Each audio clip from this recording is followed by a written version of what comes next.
اما بعد فاعوذ باللہ من الشیطان الرجیم بسم اللہ الرحمن الرحیم۔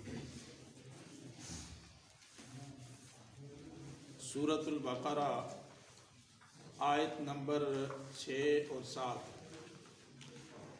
صفحہ نمبر کون سا ہے؟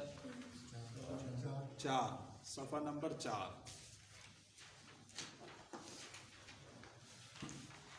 سورۃ البقرہ آیت نمبر 6 اور 7، صفحہ نمبر 4۔ اعوذ باللہ من الشیطان الرجیم بسم اللہ الرحمن الرحیم۔ ان بے شک، الذین وہ لوگ، کفروا جنہوں نے کفر کیا، سواء برابر ہے، علیہم ان پر، علامنا پر، ہمنا ان پر، اانذرتہم آپ انہیں ڈرائیں، ام یا لم تنذرہم نہ ڈرائیں ان کو، لا یؤمنون وہ ایمان نہیں لائیں گے۔ ختمہ مہر لگا دی، اللہ نے، علی پر، قلوبہم ان کے دل، واؤمن اور، علی پر، سمعہم ان کے کان، واؤمن اور، علامن پر، اب سارے آنکھیں، ہم ان کی، غشاوہ پردہ، وَلَهُمْ اور ان کے لیے، عذاب عذاب، عظیم بڑا۔ ان الذین کفروا بے شک وہ لوگ جو کفر پہ اڑ گئے، جنہوں نے کفر کو اپنا لیا۔ حضرت شیخ الاسلام مفتی تقی عثمانی مد ظلہ العالی نے اس کا ترجمہ کیا ہے کہ جنہوں نے کفر کو اپنا لیا۔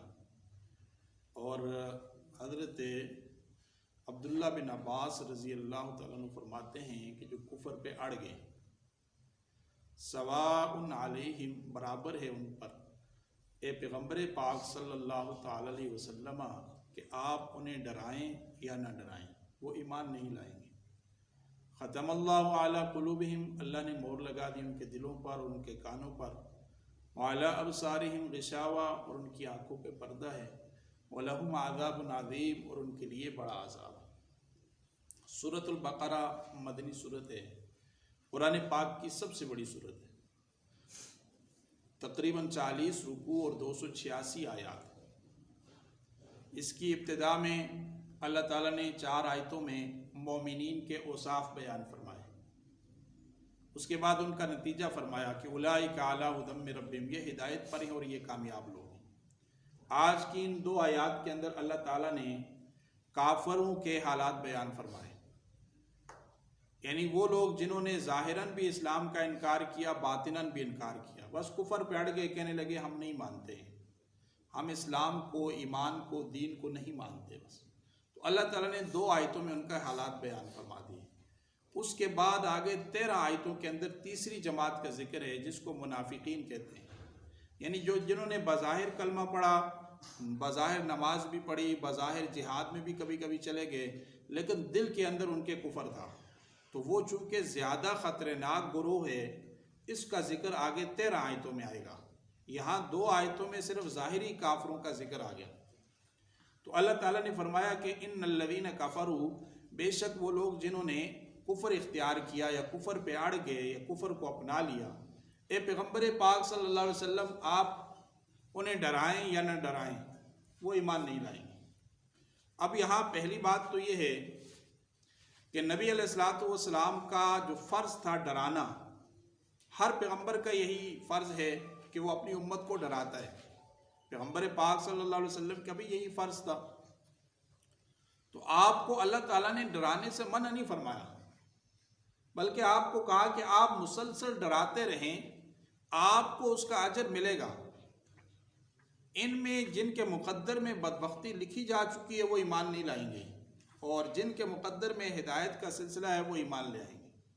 جیسے حضرت سفیان رضی اللہ تعالیٰ عنہ، ابو سفیان رضی اللہ تعالیٰ عنہ جو حضرت امیر معاویہ رضی اللہ تعالیٰ عنہ کے والد ہیں، وہ فتح مکہ کے بعد اسلام لے آئے. اسی طریقے سے ابو جہل کا بیٹا اکرمہ رضی اللہ تعالیٰ وہ بھی مسلمان ہو گیا. عتبہ، شیبہ یہ لوگ مسلمان نہیں ہوئے. جن کے مقدر میں ہدایت نہیں تھی وہ نہیں ہوئے.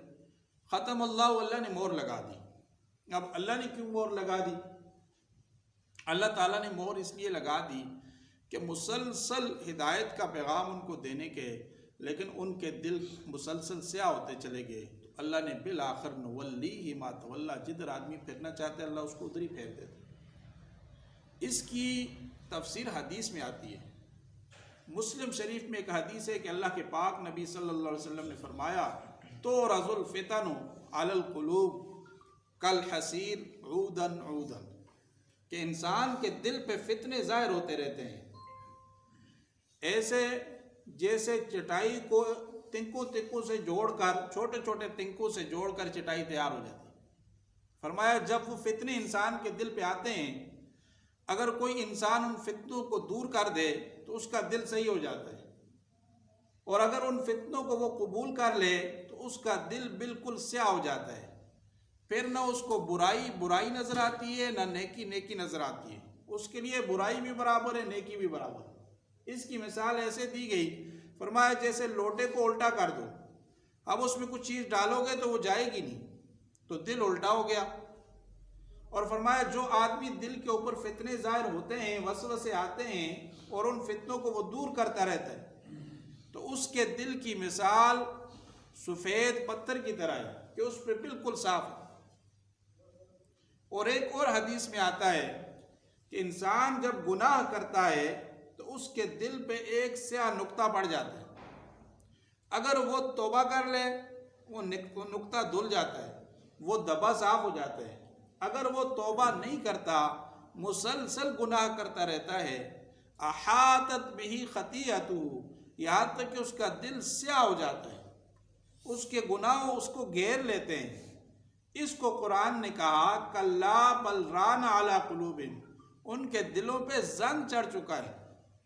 اور یہاں کہا ختم اللہ علی قلوبہم، اللہ نے ان کے دلوں پہ مہر لگا دی، یعنی بالکل ختم ہو گئے.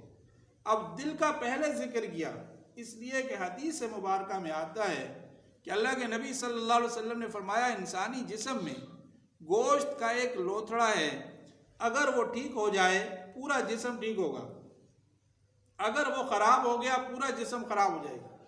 3 دفعہ اللہ کے نبی نے فرمایا الا وہی القلب، الا وہی القلب، الا وہی القلب، سن لو وہ دل ہے، سن لو وہ دل ہے، سن لو وہ دل ہے.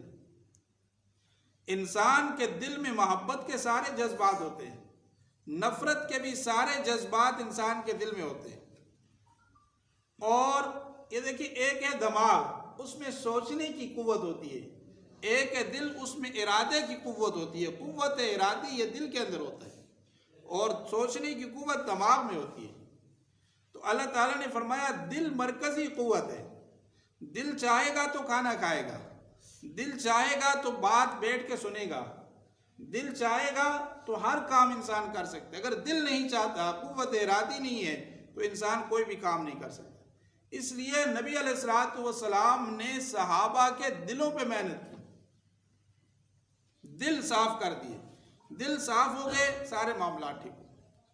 تو 3 اعضائے رئیسہ کا ذکر ہے، دل، کان اور آنکھ.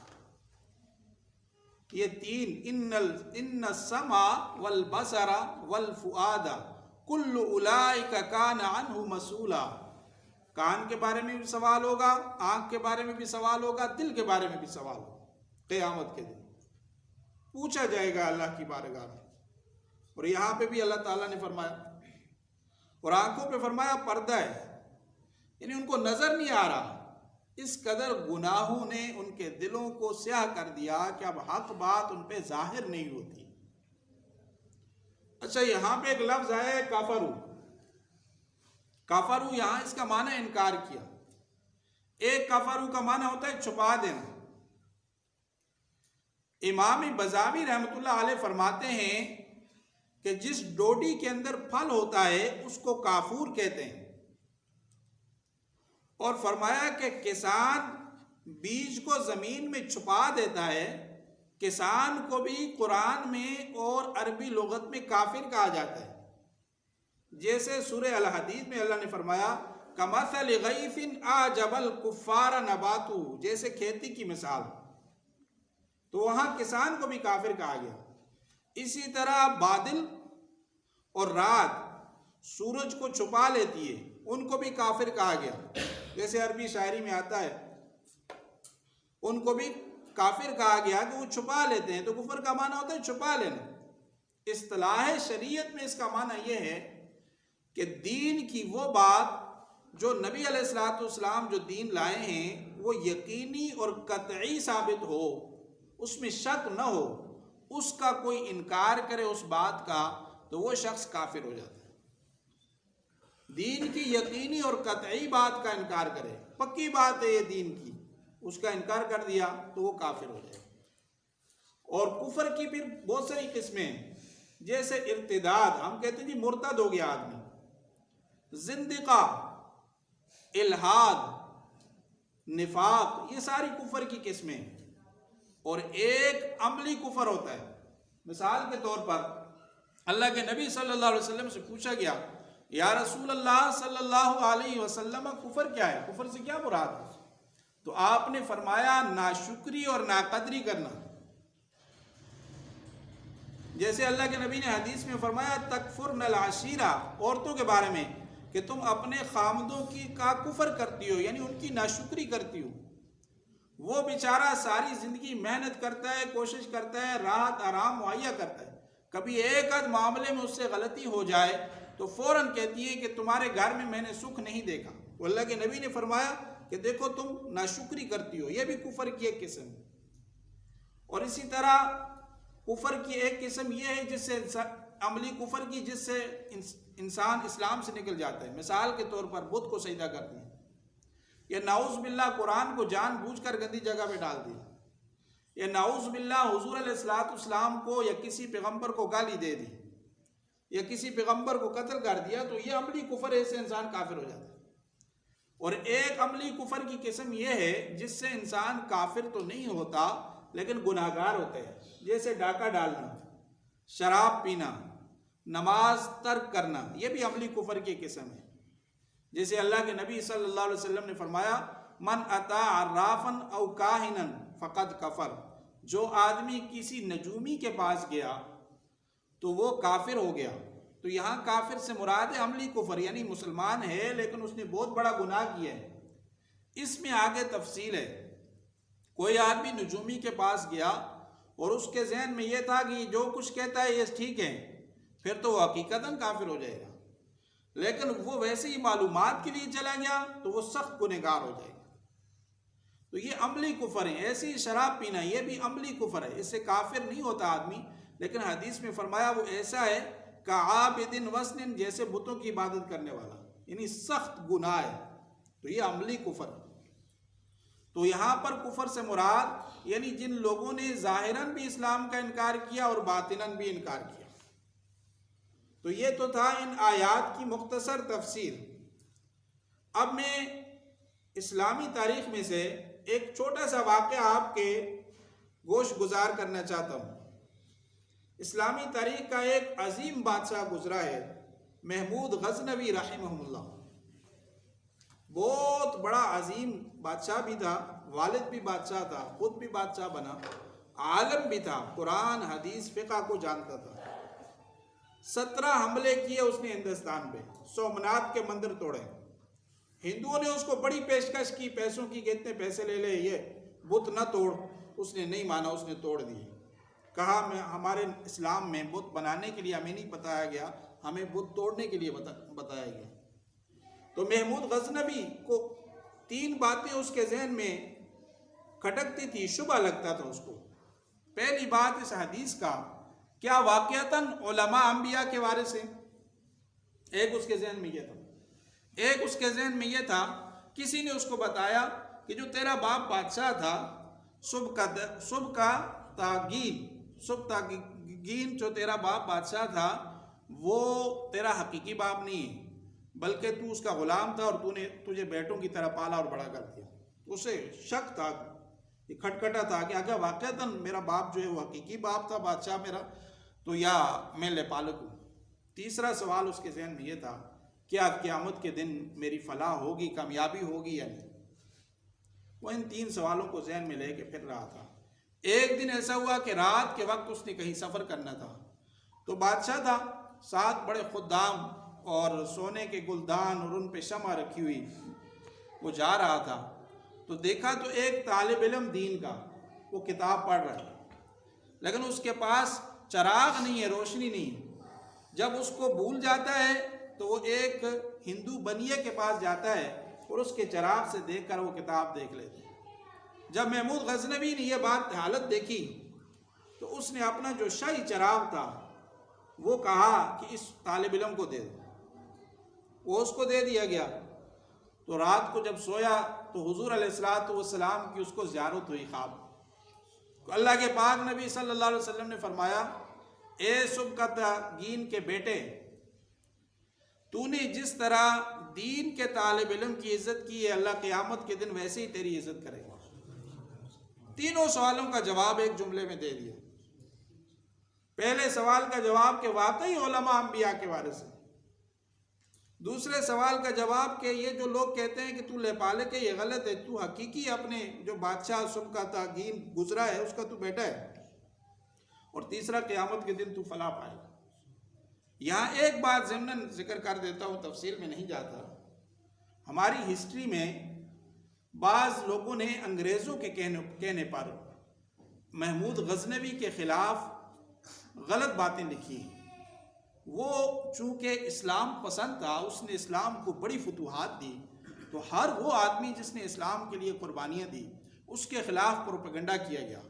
تو اس کی زندگی میں کوئی ایسی غلط بات نہیں ہے، وہ تہجد گزار نیک بادشاہ گزرا ہے۔ اور یہ افغانستان، یہ آپ کا پاکستان، یہ ہندوستان کا آدھا حصہ، یہ ساری اس کی سلطنت پہ تھا، اور اس نے بڑی فتوحات حاصل کی چھوٹی سی عمر میں۔ اللہ تعالیٰ سے دعا ہے اللہ مجھے بھی آپ کو بھی کہنے سننے سے زیادہ